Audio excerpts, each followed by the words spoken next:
All right, so ChatGPT is such a wonderful tool to use in business. Raise your hand. How many of you are using it for writing sales copy, blog posts, come on, captions, yes, and emails? It's efficient and it's surprisingly good at capturing our voice. In fact, maybe some of you are considering letting ChatGPT write your book for you. Listen, I get it. I've heard that ChatGPT can complete a book in 17 minutes. And I also want to be efficient and effective with my time in business. In fact, the rise in people who are using AI to write their books for them may be the exact reason you want to do it yourself. See, during a trust recession, your premium buyers are looking for one thing: authenticity. In fact, they're using AI detection software right now to prove whether something is an original. And they will run your book through AI detection software to make sure that they can be confident spending their money with you.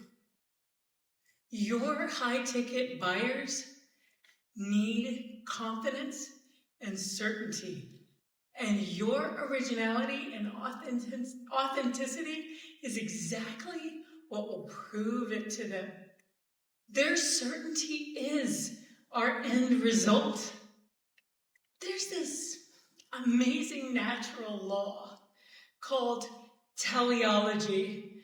And what that means is that the end result proves whether the seed was good.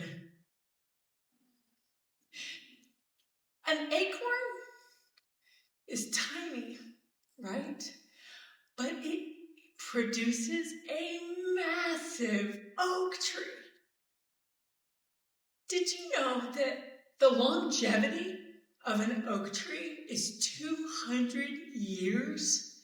And they've discovered some oak trees that have lasted for 1,000 years.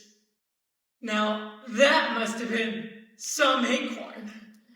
When the end result proves the value of the seed, you really want to pay attention to the seed. Because there's another natural law, and it's that seeds reproduce according to their kind. Acorns produce oak trees. Peach pits produce peach trees. And crabapple seeds produce crabapple trees.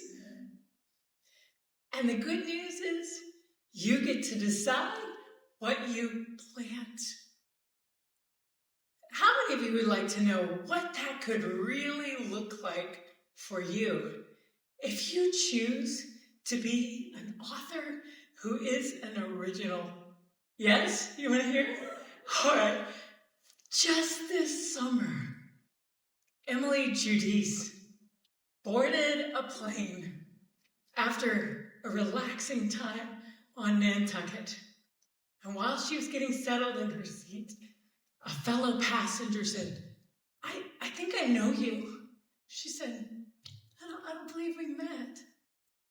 And the passenger said, wait, oh, no, I know who you are. I just finished reading your book. My friend recommended it to me, and I'm so glad I read it. I loved it, and I can't believe that I get to meet you today. Now, that sounds like a dream come true, right? That somebody would recognize you and appreciate you on first sight because you wrote a book. Is that what you want, right? Ready-made clients. But wait, because there's more. See, that person happens to be a 9-figure business owner with her products in Target.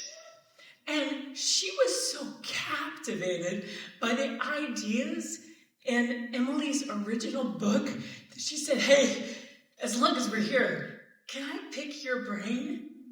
And she asked Emily question after question after question, all the way from Nantucket to Houston. And by the time the wheels touched down on the tarmac, they had exchanged phone numbers, and just this month, they reconnected to have lunch together. Now, that's what you call a golden acorn. It's what's really at stake here. Because, sure, you can ask ChatGPT questions, but what will happen when a millionaire asks you questions? Emily chose to be an original by working with a book coach of her own, someone just like me who can help you find your best ideas and refine your best ideas so that you end up with a massive book that is a persuasion powerhouse, while at the same time you develop a deep well of wisdom within you. That's the real value. Because when it comes to your business, fast doesn't last. You want forever.